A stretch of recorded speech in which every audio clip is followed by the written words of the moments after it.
تو اللہ رب العالمین کی آیت ختم کے بعد چند احادیث کا بھی مراجعہ کر لیں۔ حدیث بھی وحی ہے اور حدیث بھی قرآن کی تفسیر ہے۔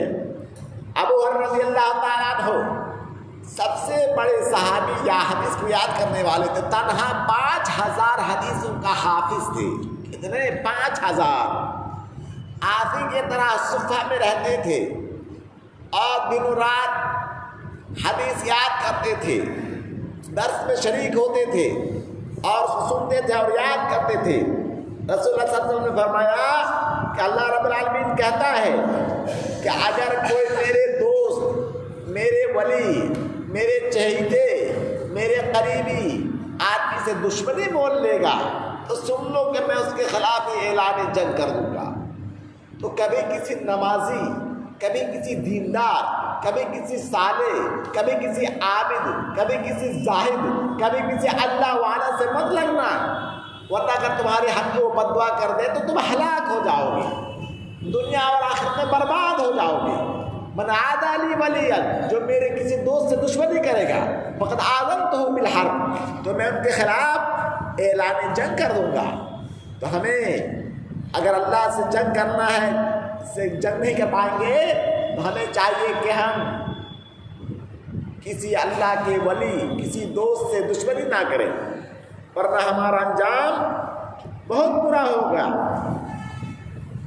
اور میرا بندہ جب کسی نفلی عبادت سے میری قربت حاصل کرنا چاہتا ہے، میں نے جس کو فرض کیا اس کو ادا کرنے کے بعد، اور ایک میرا پیارا بندہ ہمیشہ مجھ سے نوافل کے ذریعے قربت حاصل کرتا ہے، یہاں تک کہ میں اس سے محبت کرنے لگتا ہوں، ان کا میں کان بن جاتا ہوں، میں ان کا پیر بن جاتا ہوں، میں ان کے آنکھ بن جاتا ہوں، اور اگر مجھ سے کوئی سوال کرے تو میں ضرور دوں گا، اور اگر مجھ سے کسی چیز کی پناہ چاہے تو میں ضرور ان کو پناہ دوں گا۔ سبحان اللہ العظیم، کتنی بڑی حدیث ہے کہ ہمیں کسی اللہ والا سے لگنا نہیں ہے۔ 2 نمبر، ہم جو بھی بھلائی کا کام کریں گے، دنیا میں نفلی نماز پڑھیں گے، نفلی نماز پڑھنے میں کتنا فائدہ ہے۔ قیامت کے دن سب سے پہلے کس چیز کا حساب لیا جائے گا؟ نماز کا حساب لیا جائے گا۔ نماز کے اندر کوئی کمی خامی رہ جائے گی تو اللہ کہے گا سنو میرا بندہ کا دیکھو تو کہیں نفلی نماز تو نہیں ہے، سنت سب نماز جو پڑھا تھا، نماز سے پہلے اور آگے اور بعد میں، اور مستقل نماز جو پڑھا، تراویح پڑھا تھا، تہجد پڑھا تھا، ان سب اعمال کو دیکھو تو کچھ ہے۔ اگر فرض نماز میں ہماری کہیں کوئی کمی خامی رہ گئی ہوگی، اس کی تلافی کر دیں گے اللہ رب العالمین ہمارے نوافل کے ذریعے سے۔ اسی طریقے سے ہم جب اللہ کی عبادت کرنے لگیں گے نوافل کے ذریعے سے، تو اللہ تعالیٰ ہمارا ہاتھ بن جائے گا، ہمارا پیر بن جائے گا، ہمارا کان بن جائے گا۔ کیا مطلب یہ ہے کہ اللہ تعالیٰ ہمارے ہو جائیں گے، ہم جو چاہیں گے اللہ سے اللہ وہ ہمیں دیں گے۔ کوئی یہ نہ سمجھے کہ اللہ رب العالمین ہمیں کیا کچھ دیں گے، کیا کچھ دیں گے۔ لَوْ أَنَّ أَوَّلَكُمْ وَآخِرَكُمْ وَإِنسَكُمْ وَجِنَّكُمْ فِي سَعِيدٍ وَسَأَلُونِي وَآتَيْتُ كُلَّ وَاحِدٍ مِّنْهُمْ مَسْأَلَةً مَا نَقَصَ مِنْ خَزَائِنِي إِلَّا كَمَا يَنْقُصُ الْمَخِيطُ إِذَا أُدْخِلَ فِي الْبَحْرِ۔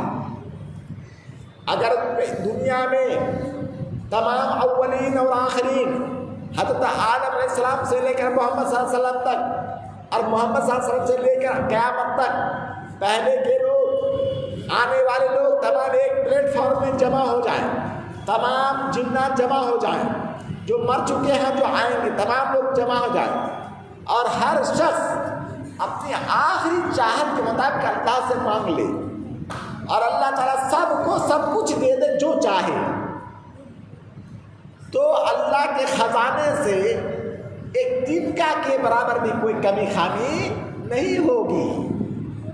اللہ کا خزانہ بھرا رہے گا، ایک تنکا کے برابر بھی انسان سوال نہیں کر سکتا اللہ کو، اللہ کے آخری درجے کو نہیں لے پائے گا۔ ہر شخص اپنے آخری گنتی شمار کے مطابق اللہ سے اگر مانگے اور سب کو سب کچھ دے دے، اب کوئی کہے کہ ہم کو 10 دنیا دے دے، ہم کو اتنا دے دے، ہم کو اتنا دے دے، ہم کو خربوں دے دے، ہم کو اربوں دے دے، روپیے سب کو سب کچھ دے دیا، تو اللہ کے خزانے سے کوئی کمی ہوگی؟ نہیں ہوگی۔ ہمارے اندر خود کمی خامی ہے، ہم اللہ سے لینا نہیں جانتے ہیں، ہم اللہ سے قریب ہونا نہیں جانتے ہیں۔ اگر ہم اللہ سے مانگیں گے اللہ ہمیں دیں گے اور پورا پورا دیں گے، اور اللہ کے خزانے سے کوئی بھی کمی نہیں ہوگی۔ اسی طریقے سے اگر پوری دنیا کے انسان، پوری دنیا کے تمام جنات سب سے زیادہ متقی اور پرہیز بن جائے سب کوئی، تو اللہ کی بادشاہت میں تنکا کے برابر بھی کوئی اضافہ نہیں ہوگا۔ اسی طریقے سے اگر پورے آدمی، پوری انسانیت، پورے جنات فرعون جیسا بن جائے، حمان جیسا بن جائے، ابلیس جیسا بن جائے، اللہ کی بادشاہت میں ایک تنکا کے برابر بھی کوئی کمی نہیں ہوگی۔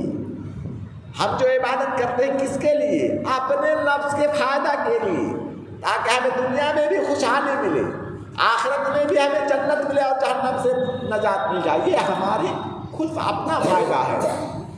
اس لیے ہمیں چاہیے کہ ہم ان چیزوں کو خیال کریں۔ اللہ رب العالمین سے دعا ہے کہ اللہ رب العالمین ہمیں جنت نصیب کرے، اللہ سے قریب ہونے کی کوشش ہمارے کامیاب کر دے اللہ تعالیٰ۔ کہ اللہ تعالیٰ ہمیں دنیا میں نفلی عبادت کی کوشش کرنے کی ہمیں توفیق دے، تاکہ ہمارے فرائض میں اگر کوئی کمی خامی رہ جائے تو اس کی تلافی ہو جائے۔ اسی طریقے سے اللہ سے ہمیں دعا کرنی چاہیے کہ اللہ جو بھی ہم نیک اعمال کرتے ہیں، ٹوٹا پھوٹا عمل کرتے ہیں، اللہ اس کی حفاظت فرما، اللہ اس کو بینک بیلنس کر دے، اللہ دنیا اور آخرت میں اس کی بھلائی کا ذریعہ بنا دے۔ اللہ کے لیے بہت بڑا عمل کرنے کی ضرورت نہیں ہے، رب کی بخشش کے لیے ایک بہانہ چاہیے۔ انسان چھوٹا سے چھوٹا اخلاص کے ساتھ عمل کرتا ہے اور دنیا آخرت میں کامیاب ہو جاتا ہے۔ اور ایک انسان پہاڑ کے برابر کام کرتا ہے لیکن اس کو ضائع کر دیتا ہے، شرک کر دیتا ہے، بدعت کر دیتا ہے، سارے چیزیں بیکار ہو جاتی ہیں۔ اس لیے ہمیں چاہیے کہ ہم جو بھی عمل کریں اس پر ڈٹے رہیں اور اخلاص سے کریں، تاکہ وہ فائدہ دے اور ہم دنیا اور آخرت دونوں میں کامیاب ہو سکیں۔ وآخر دعوانا الحمد للہ رب العالمین، والسلام علیکم ورحمۃ اللہ وبرکاتہ۔